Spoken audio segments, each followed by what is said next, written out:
آپ نے لا علمی کے اندر، نادانستگی کے اندر یہ قدم اٹھایا، یہ عمل کیا،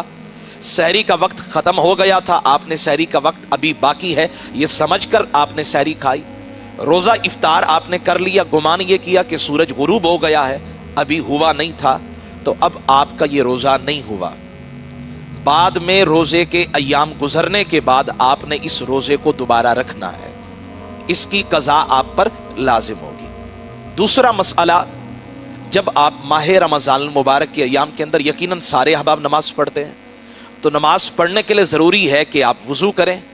اور جب آپ وضو کرتے ہیں تو کلی بھی کرتے ہیں، ناک میں پانی بھی ڈالتے ہیں، تو ان دونوں عملوں کے اندر ناک میں پانی ڈالنا ہے یا کلی کرنی ہے، ان میں مبالغہ نہیں کرنا ہے، کیونکہ زیادہ اگر آپ مبالغہ کریں گے، ناک میں شدت کے ساتھ سختی کے ساتھ پانی ڈالیں گے تو یہ کراہت والا عمل ہے، ناپسندیدہ عمل ہے جس کو مکروہ قرار دیا گیا۔ اسی طرح آپ نے کلی کی اور کلی کرتے کرتے منہ بھر کر کی، اور اس کو جو ہے نا جی تیزی کے ساتھ آپ نے پانی کو منہ کے اندر گھمایا، بار بار کلی کی، تو وہ ٹھنڈک جو ہے نا وہ آپ کی حلق سے نیچے اتر رہی ہے، پانی نہیں اترا، لیکن آپ نے یہ جو عمل کیا نا، یہ عمل شریعت کہتی ہے یہ مکروہ ہے، ناپسندیدہ عمل ہے۔ تیسرا مسئلہ، بعض احباب پوچھ لیتے ہیں، حالانکہ میں نے نیت پر ایک مفصل گفتگو آپ کے سامنے مختصراً عرض کر دی ہے، لیکن ایک چھوٹی سی جزئی ہے جو آپ کے سامنے رکھنا چاہ رہا ہوں۔ جب آپ سحری کے وقت میں آپ سحری کھانے کے لیے اٹھے ہیں، یا جب آپ نے سحری کا کھانا کھایا، تو یہ دونوں عمل روزے کی نیت کرنے کے قائم مقام ہے، یعنی آپ کے ذہن میں یہ ارادہ تھا کہ میں نے روزہ رکھنا ہے، تبھی تو آپ اٹھے ہیں۔ آپ نے سحری کا کھانا کھایا، یہ کھانا کھانا اس بات پہ دلالت کر رہا ہے کہ آپ کا ارادہ ہے آپ نے روزہ رکھنا ہے، تبھی تو آپ سحری کا کھانا کھا رہے ہیں۔ اگر آپ نے روزہ نہ رکھنا ہوتا تو پھر آپ اٹھتے کیوں؟ اگر آپ نے روزہ نہ رکھنا ہوتا تو سحری کا کھانا کھاتے کیوں؟ تو آپ اگر زبان کے ساتھ نیت کے وہ الفاظ نہیں بھی دہراتے تو آپ کا یہ جو حال ہے، یہ جو آپ کا انداز ہے، یہ اٹھنا، یہ سحری کا کھانا کھانا، یہ بھی روزے کی نیت کے قائم مقام ہے۔ اور اسی طرح بعض احباب جب روزے کی افطاری کا وقت ہوتا ہے تو کرتے کیا ہے کہ پہلے دعا کے لیے ہاتھ اٹھائے، جو آپ دعا کر رہے ہیں نا کہ یا اللہ میرا روزہ قبول فرما، میرے گناہ معاف فرما، یہ تو اچھی بات ہے، لیکن روزے کی جو افطاری کی دعا کر رہے ہیں یہ بعد میں کرنی تھی آپ نے۔ آپ دعا کیا کرتے ہیں جب آپ روزہ افطار کرتے ہیں؟ پہلے آپ نے روزہ افطار کرنا ہے، کھجور اٹھائی، روزہ افطار کر لیا، اس کے بعد آپ نے دعا کرنی اللہم انی لک صمت، اس کا معنی کیا؟ یا اللہ میں نے روزہ جو رکھا تھا وہ تیرے لیے رکھا، اللہم انی لک صمت وبک آمنت، اور جو میں ایمان لایا تیرے اوپر وہ تیری رضا کے لیے،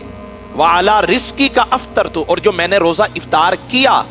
وہ بھی تیری رضا کے لیے، تیرے رزق دیے ہوئے رزق پر میں نے روزہ افطار کیا۔ اب یہ دعا ہے افطار کے بعد کی، اور ہم افطار سے پہلے کر رہے ہیں، یہ ماضی کے صیغے ہیں، ہم جو افطاری کے بعد دعا کرنی چاہیے تھی وہ ہم پہلے کر رہے ہیں۔ تو یہ بات بھی سمجھنی میرے لیے اور آپ کے لیے ضروری ہے۔ دو باتیں جو میں نے فتاوی عالمگیری جو فقہ کی دنیا میں انسائکلوپیڈیا ہے، یعنی جزیات پر اورنگزیب عالمگیر نے اپنے زمانے میں علماء کی ایک شورا بٹھا کر مسائل کو مرتب کیا، کمال کی دو باتیں میں نے پڑھی اور مجھے دل کو چھو گئی وہ دو باتیں۔ پہلی بات بڑی توجہ طلب، ایک عورت جب کسی مرد کے نکاح میں چلی جائے، رمضان المبارک کے روزوں کے علاوہ جب وہ عورت نفلی روزے رکھنا چاہتی ہے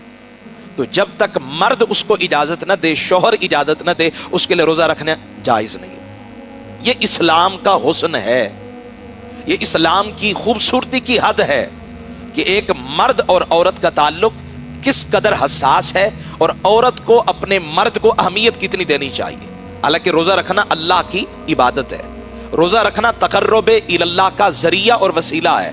لیکن علماء محققین یہاں وضاحت کرتے ہیں، تشریح کرتے ہیں، جب تک نفلی روزے رکھنے، رمضان کے روزوں کے لیے اجازت لینے کی ضرورت نہیں، کیونکہ یہ فرض ہے، لیکن جو روزے آپ نے نفلی رکھنے ہیں، عورت نے رکھنے ہیں، فرمایا عورت کو جب تک خامد شوہر نامدار مرد اس کا اجازت نہ دے وہ روزہ نہیں رکھ سکتی۔ اگر اس نے روزہ رکھ لیا، اب خامد مطالبہ کرتا ہے کہ روزہ توڑو، تو اس پر توڑنا ضروری ہے۔ اگر وہ توڑوانا چاہے، وہ روزہ ختم کروانا چاہے، تو اس کو اس کی بھی اجازت ہے، بعد میں اس روزے کی قضا دینی پڑے گی۔ یہ اسلام کا حسن ہے۔ ایک اور بات جو میں نے پہلی دفعہ پڑھی جزئی ایک فتاوی عالمگیری کے اندر، علماء کہتے ہیں کہ آپ نے ایک مریض کو دیکھا، بہت انتہائی درجے کا مریض ہے،